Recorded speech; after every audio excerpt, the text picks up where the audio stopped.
Today's story takes place in Colorado.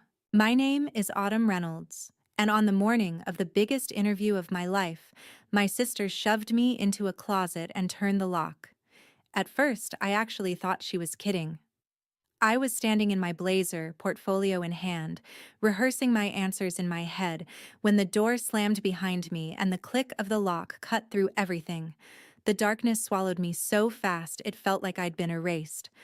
I banged on the door with my fist, the wood rattling against its hinges. "This isn't funny. Open it," I shouted, trying to keep my voice steady. Outside, I heard her laugh. That easy, careless laugh I'd grown up with. Always rewarded, always adored. "Relax," she said, voice muffled but smug. "Who cares about one interview? I'll let you out in an hour. You're overreacting as usual." An hour. My interview was in 40 minutes across town. My heart started sprinting in my chest. My breathing turned shallow.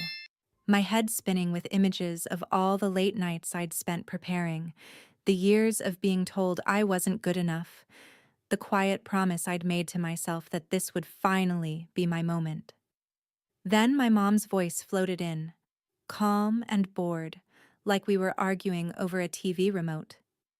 "If not this one, then another," she said.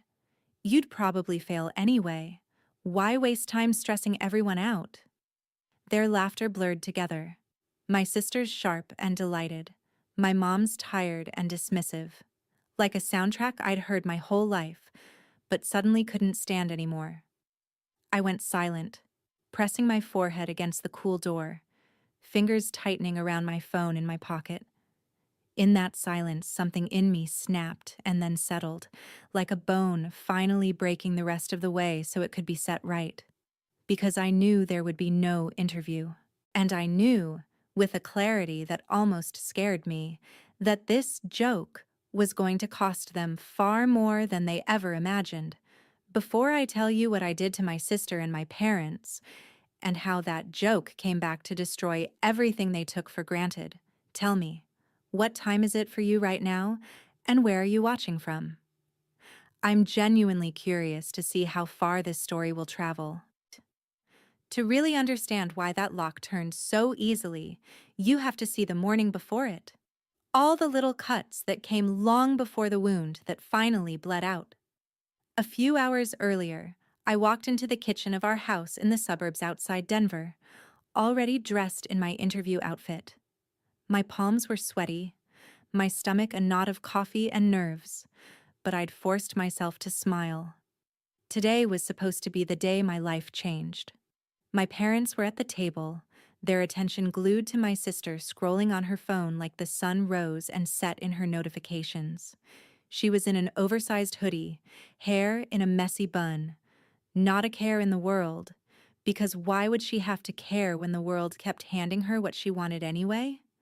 "Morning," I said, hovering by the fridge, waiting for someone to look up. My mom didn't. My dad glanced at me, eyes flicking over my blazer like I was a kid playing dress-up. "Oh, you're all dressed up," he said, already reaching for his mug again. "Where are you going?" I swallowed. We had talked about this. I'd shown them the email, the company website, the schedule, twice. "The interview," I reminded him. "For the graduate program? The one I've been preparing for weeks?" My sister snorted softly into her cereal, not even bothering to look up. "Right, the big interview," she said, putting the word in fake quotation marks in the air. "You say that every time you talk to a recruiter on Zoom." My mom finally glanced up from her phone, only to roll her eyes. "Don't start drama, Autumn," she said. "You make everything sound like a life or death moment. It's just a meeting. If it doesn't work out, it doesn't work out." Funny how, when it came to my sister, nothing was ever just anything. When she got into her dream college, they threw a party so big the neighbors complained about the noise. When she got a minor internship, they talked about it for months like she'd been made CEO. Me? I'd been the one quietly paying bills, picking up extra shifts, studying in the corner while they bragged about her to anyone who would listen. I remember being 14, watching her accepted onto the cheer squad after skipping half the tryouts because she was already talented. I'd auditioned for drama club the same week, poured my heart out on that stage, and no one even asked how it went. They just asked my sister to show them her new routine. As I buttered my toast that morning, my hand shook a little. "It's not just a meeting," I said, trying to keep my voice calm. "This could change my career. They only pick a handful of people from across the country." "And what makes you think they'll pick you?" my sister asked, finally lifting her eyes, a smirk playing at the corner of her lips. It was a joke on the surface, but there was something else there. A flicker of challenge, maybe even fear. Like the idea of me succeeding was threatening. For the briefest second, I saw it. Her expression tightening when I mentioned that it was a big-name company, the way her fingers clenched around her spoon. Was she actually worried I might outshine her for once? My dad chuckled, oblivious or pretending to be. "Come on, don't tease your sister," he said, but his tone was light, indulgent. "You know how sensitive she gets?" Sensitive. That word again. Every time I protested, every time I said, "This isn't fair," I wasn't being honest or reasonable, I was just being sensitive. Maybe that's why I spent years wondering if I was the problem. Was I exaggerating? Was I jealous for no reason? Were all those years of being overshadowed just my destiny? The air at the table felt heavy, my chest tight. I sipped my coffee to buy a moment, tasting bitterness that wasn't just from the roast. "I've worked really hard for this," I said quietly. "I just want you to be proud." My sister's eyes glinted. "We'll be proud if you don't freak out and embarrass yourself," she said sweetly. "Just don't cry in the bathroom if they say no, okay?" A short laugh slipped out of my dad. He didn't mean it to be cruel. That was the worst part. To him, it was just harmless fun. My mom smiled vaguely, already scrolling again. "Don't pressure her. She gets nervous enough as it is." The words settled on my shoulders like extra weight. Nervous, sensitive, overreacting. That was the version of me they'd decided on, and they kept feeding it to me until I almost believed it myself. But under the humiliation, under the sting of their casual dismissal, something sharper moved. A question I could barely admit to myself. How much longer can I keep choking on this kind of silence before I finally break? If I had walked away right then, if I had drawn a line at that breakfast table, maybe the rest wouldn't have happened. But I just swallowed my anger, checked the time on my phone, and forced a smile that felt brittle. "I'm going to go finish getting ready," I said. "I don't want to be late." My sister flashed me a grin that didn't reach her eyes. "Don't worry," she murmured. "You won't be." At the time, I thought she meant it as support. Later, I realized it was a promise. After breakfast, I went upstairs to my room, running through possible interview questions in my head like a mantra. "Tell me about yourself. What's your biggest strength? A time you overcame a challenge?" I didn't know it yet, but I was living the answer to that last one. I just wasn't the hero of my story yet. I checked my reflection one last time. Blazer straight, hair pinned back, portfolio in my bag, phone in the side pocket, fully charged with the company address and route already pulled up. For once, I actually felt ready. I stepped into the hallway and nearly collided with my sister. She leaned against the wall, arms folded, clearly waiting. "You look serious," she said, eyes flicking over me. "Big day, huh?" I nodded cautiously. "Yeah, you know it is." She tilted her head. "Can I say something without you getting all emotional?" My stomach tightened. That was never a good opening. "What?" "You're doing that thing again," she said, waving a hand at me. "Yeah, acting like if this doesn't work out, your whole life is over. You get so dramatic, Autumn. It's exhausting." I bit back the urge to tell her she had no idea what it was like to never be the first choice. Instead, I just said, I care about this. That doesn't make me dramatic. It makes me ambitious. She smiled, but there was something sharp in it. Sure, ambitious. Then she stepped aside, gesturing toward the small storage closet at the end of the hallway. Go grab the extra folder from there, the black one. You said you wanted to bring backup copies of your resume, right? My heart was beating fast enough that I didn't stop to question why the extra folders would be in there. It was such a small, reasonable request. I walked past her, opened the closet, crammed with coats, boxes, and cleaning supplies, and reached for the light chain. That's when I felt the shove. It wasn't gentle. It wasn't playful. It was hard enough to knock me off balance, so I stumbled into the narrow space, my shoulder slamming against a shelf. Before I could turn around, the door swung shut. The click of the lock followed like a slap. "What the hell are you doing?" I shouted, adrenaline spiking. I grabbed the handle and twisted, but it didn't budge. It wasn't just closed, it was locked from the outside. My sister's laugh floated through the wood, too bright, too pleased. "Relax," she said. "You're so tense. You'll thank me later when you're not having a panic attack in some office because you care too much."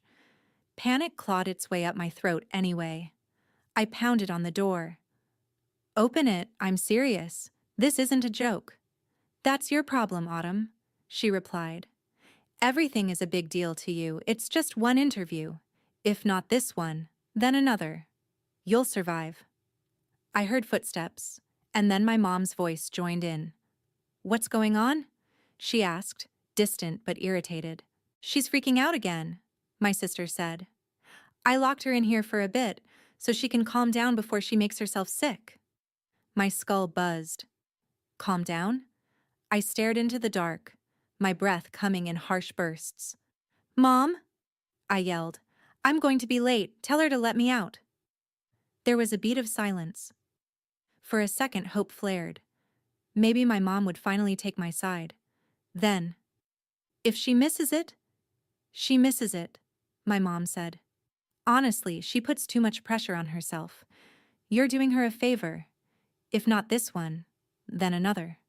She'd probably fail anyway if she's this worked up." Their words slipped under the door like poison. There it was. The truth they didn't bother dressing up when they thought I couldn't do anything about it. In the suffocating dark, something inside me started to rewire itself. With shaking hands, I fumbled for my phone in my pocket. The screen lit up my face with a pale glow. 10:12 a.m. The interview was at 11 o'clock. Travel time, at least 30 minutes with normal traffic. My window was closing second by second while my own family joked about how I'd probably fail. My thumb hovered for a moment. And then I did something I'd never done before. I opened the voice recorder app and hit record.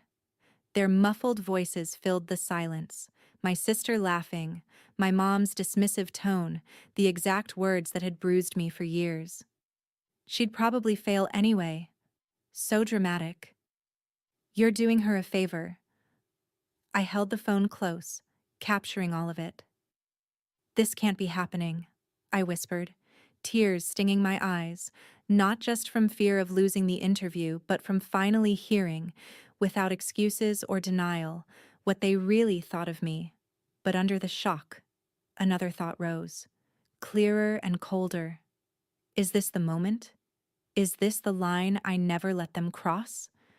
And they just bulldozed over it like it was nothing? I shoved my shoulder against the door again and again, my breaths turning into harsh gasps. It wasn't enough.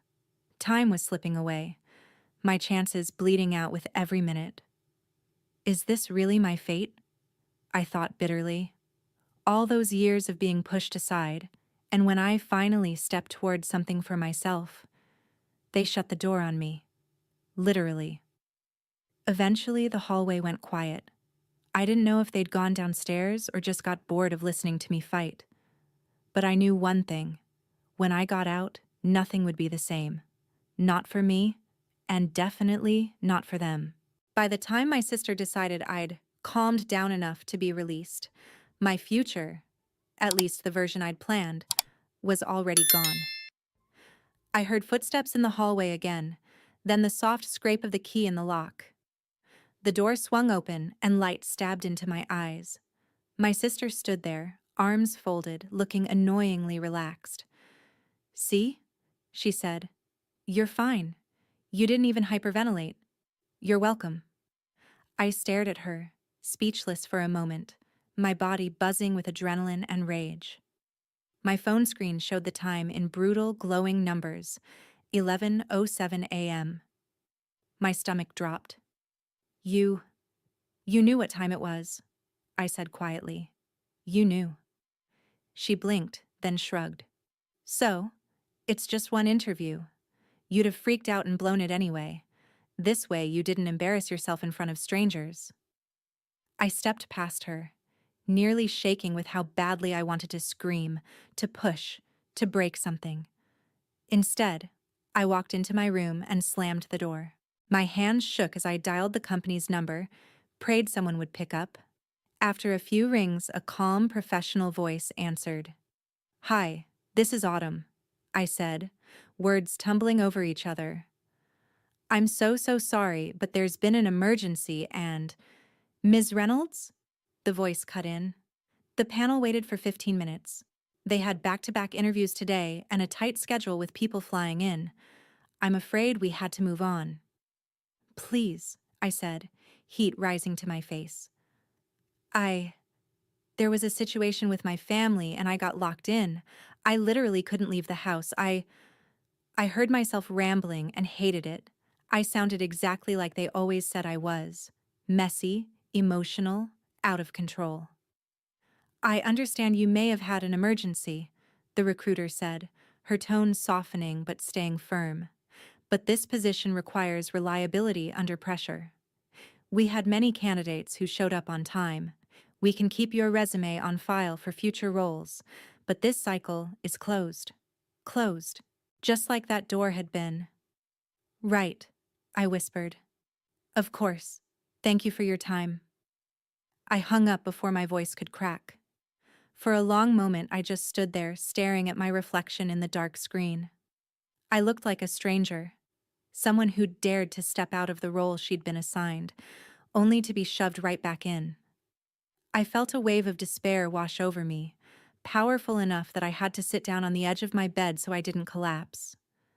All those practices, all that hope, it had evaporated in the span of an hour that I hadn't even been allowed to live. "This can't be happening," I whispered again. But it was. And what hurt the most wasn't the company's decision. Their reasoning made sense. It was that the people who were supposed to support me had torched my chance before I even got to the starting line. Eventually, there was a knock on my door. My mom poked her head in without waiting for an answer. "So," she asked, like she was asking about the weather, "how did the interview go?" I stared at her. For a second, I wondered if she'd actually forgotten what they'd done. Then I saw it. The flicker of guilt quickly buried under annoyance. She knew. They both knew. "I missed it," I said flatly, "because I was locked in a closet." My mom's eyes hardened, defensive. "You're being dramatic again. Your sister was just trying to help you calm down. You get so worked up over everything. You could have called and rescheduled." "I did call," I said. "They couldn't. They flew people in for this. I missed it. It's over. Because of you. Because of her." Her mouth pressed into a thin line. "Watch your tone," she snapped. "Don't blame us for your lack of planning. If you were cutting it that close, maybe you weren't ready anyway." Something in me, something small and timid, finally died right then. The part that kept making excuses for them, that whispered, "Maybe they don't mean it," or "Maybe you're being too sensitive." No. I'd been gaslit by my own family long enough. As my mom turned to leave, already dismissing me in her mind, I heard myself ask silently, how many times have I let them write the story where I'm the problem? And how much longer am I going to let that continue? When she was gone, I took out my phone and opened the recording. Their voices crackled through the speaker, every word crystal clear. You'd probably fail anyway. She's so dramatic. You're doing her a favor. I listened to it once, tears running silently down my face. Then I listened again, and a strange calm began to settle in. This wasn't just humiliation anymore. It was evidence, proof of how little they believed in me, proof that I wasn't imagining the cruelty. My despair didn't disappear, but it shifted. It hardened into something sharper. Not a breakdown, a resolve. Maybe I couldn't fix what happened with that interview, but I could decide what happened next. And for the first time in my life, my next move wasn't going to be about making them comfortable. That night, I couldn't sleep. Every time I closed my eyes, I saw the hallway closet, the lock, the glowing numbers of the time I'd missed my chance. I also heard the recruiter's voice, calm, professional, final. But underneath all of that, louder than anything, were my mother's words. You'd probably fail anyway. Over and over, like a curse. Around 2 a.m., I gave up on trying to sleep and turned on my bedside lamp. The room looked the same as always, walls covered in notes, color-coded planners stacked on my desk, a vision board with magazine clippings of city skylines and office buildings that now felt like they belonged to someone else. But I wasn't the same. I pulled out a notebook, the one I usually used for study schedules and work shifts, and opened it to a blank page. For a moment, my hand hovered over the paper, unsure where to start. Then, instead of writing another to-do list, I wrote at the top, "Dear future me." It felt ridiculous for exactly 2 seconds. Then the words started flowing. "Dear future me," I wrote, "if you're reading this, it means you survived the day your own family locked you in a closet and laughed while you lost your biggest opportunity so far. It also means you did something with that pain instead of letting it bury you. Right now, I'm furious. I feel small and stupid and humiliated. Part of me still wonders if it was my fault. If I cut it too close? If I could have somehow broken the door? If I should have anticipated that the people who raised me would sabotage me. But another part of me, the part that's awake at 2 a.m. writing this, knows something else. This wasn't a random bad day. This was the final chapter of a story that has been going on for years. I started listing memories. The time my sister accidentally submitted my essay under her name for a local contest, and my parents brushed it off with, "It doesn't matter. She won. We're all proud." Juik. The time I paid for my own SAT prep classes while they hired a private tutor for her and called it an investment. The time I told them about a small scholarship I'd won and they said, "That's nice," before turning back to discussing her weekend plans. As I wrote, the pattern became glaringly clear. She was the golden child. I was the backup plan. Useful, but not worth betting on. "So here's the plan," I wrote. "Goal number 1, get out. I will not spend the rest of my life in this house being told I'm destined to fail. I will find a way to make enough money to leave, even if it means taking temp work, freelancing, or doing 3 jobs at once. Goal number 2, build myself in the shadows. If they want to believe I'm weak and unreliable, fine, let them. I'll apply to other programs, other companies, ones they don't even know about. I'll network online, take courses, improve my portfolio. I'll show up so prepared that when a door opens, I don't just walk through it. I kick it off its hinges." Goal number 3, don't forget, when I succeed, and I will, it won't be because they believed in me. It'll be in spite of them. And when they act shocked, when they rewrite history like they always do, I'll have the recordings, the notes, the proof of who they really were to me. I paused, pen hovering. This wasn't just about success anymore. It was about justice, about rewriting a narrative they'd controlled for too long. Revenge, for me, wasn't about screaming at them or destroying their lives out of spite. It was about living a life so far beyond what they thought I was capable of that their words would sound ridiculous even to them. But if I'm being honest, there was a darker part too. A part that wanted them to feel small. For once. To watch something they took for granted slip through their fingers because of their own choices. As if summoned by that thought, my phone buzzed. A text from my sister. "You still mad? You're being ridiculous. I was trying to help. You'll thank me when you're not stuck in some stiff office job." I stared at the screen, fingers trembling. In the past, I would have either exploded or apologized just to keep the peace. This time, I did neither. I opened the voice recording instead and listened again. Her laughter, my mom's agreement, their dismissal of my entire future. Then I went back to my notebook and added 2 more lines under goal number 3. Bonus goal number 4. Make sure they understand what they did. Not through yelling, through consequences. Bonus goal number 5. Make sure my sister learns that taking my chances away means losing her own. From that night on, my life split into 2 tracks. On the surface, I continued my routines, going to my part-time job, helping around the house, playing the role of the sensitive one who'd overreacted. Underneath, in quiet moments and late nights, I was building something they couldn't see. A network, a plan, and a version of myself that no longer needed their approval. And as I sent out applications to programs in cities they'd never bothered to learn the names of, I stumbled on something unexpected. An opening at a company that not only matched my skills, but also, as fate would have it, intersected with my sister's carefully curated path. That's when my blueprint for survival evolved into a blueprint for revenge. 3 months later, I was sitting in the glass-walled lobby of a new company, waiting for the final round of a leadership development program I'd applied to in secret.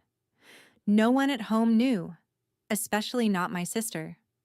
I'd passed the tests, the case study, and for the first time, I felt like I belonged in a room full of ambitious people. A coordinator told us they were just waiting for the last candidate. Then the doors slid open and Natalie walked in. Perfect hair, perfect outfit, perfect confidence, until she saw me. Her face froze. "What are you doing here?" she hissed. "Same as you," I said calmly. "Final round interview." She leaned closer, voice low. "You know they only have a few spots, right? One of us is going to lose." Months ago, that sentence would have crushed me. Now, it just clarified the battlefield. "May the best candidate win," I replied. We ended up in different rooms, rotating through case discussions and panels. I heard muffled questions through the walls, someone asking her about handling pressure, which almost made me laugh. In my sessions, I talked about setbacks honestly, but without naming them. How I'd learned to rebuild without support.